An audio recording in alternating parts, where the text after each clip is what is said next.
Ey Allah, biz sana iman keltirdik, sana tevekkül kıldık, sana yalvardık, sana iltica kıldık, sana telmirdik, sendilla ümit küttük.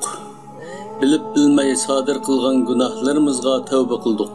Bizlerini ebedi hak yolda adakça, sabatlık ve barqarar turuşqa nasip kılgın. Bizlerge dost düşmanını ayrıydıgan sap iman ata kılgın. Bizlerini muhabbet nefreti enik bulgan sağlam vicdan egilerden kılgın. Hörlük üçün küreş kılıdıgan cesaret ve irade bakş kılgın.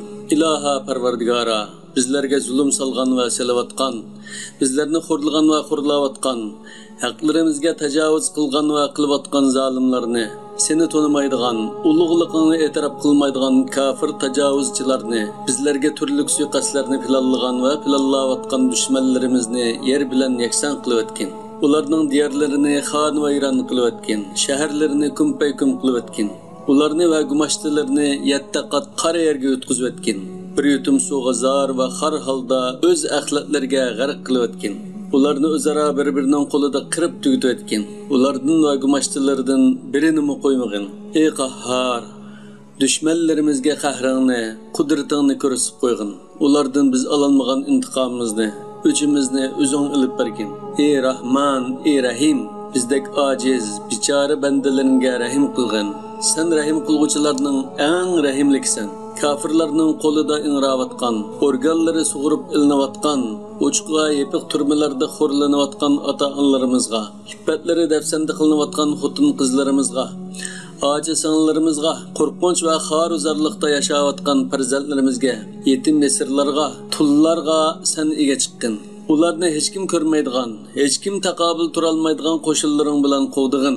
Sen qovdig'uvchilarning eng yaxshisisan. Dushmanning qiyin qistoqlarga bardoshlik berolmagan, dushmanning qo'lida o'ldirilgan barliq qarindoshlarimizga, ustozlarimizga shahidlik maqomi ato qilgin. Ularni va bizlarni qiyomat kuni payg'ambarimiz Muhammad Mustafa sallallohu alayhi vasallamning la ilaha illalloh degan bayroq ostida anbiya payg'ambarlar, shahidlar, siddiqlar va solihlar bilan jam qilgin. Kusurlarimizni, savalliklarimizni, xatoliklarimizni, gunohlarimizni afo qilib o'tgin. Bizlarni sarsalliqdan qutqizib qo'ygin. Bizga sen ato qilgan ona vatanimizga aziz va mukarram holatda qaytishni, beshimizni ko'tarib hur yashashni nasib va muyassar qilgin. Mu'minlarga nusrat ato qilgin. Diningni va so'zingni ustun qilgin. Diyorimizda islom chiriqini o'chirib qo'ymagin. Islom bayrog'ini mangu lapildatgin. Sen hammaga qodir zotsan.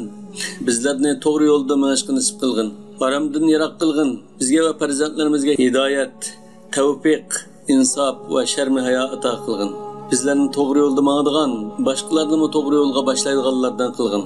Bizni do'zax azobidan, qabr azobidan, hayot mamat fitnalaridan va dajjalning fitnalaridan saqlagin. Ey Allah, dinimizni, o'zimizni, balchaqlarimizni, yaxshi ko'rgan kishilarimizni, barliq musulmonlarni sana omonat qo'ydik. Ey duolarni ijobat qilguvchi ulug' zot, ey Parvardigor, qo'limizni quruq qaytarmagin. Bizlarga fazli karamingni iltifot qilgin. Payg'ambarimizga durus salomlarimizni yetkazgin. Oxirgi so'zimiz jimi hamdu sana olimlarning Parvardigori bo'lgan Allohga xosdir. Bi rahmatika ya arhamar rohimin va ya akramal akramin. Amin ya rabbal alamin.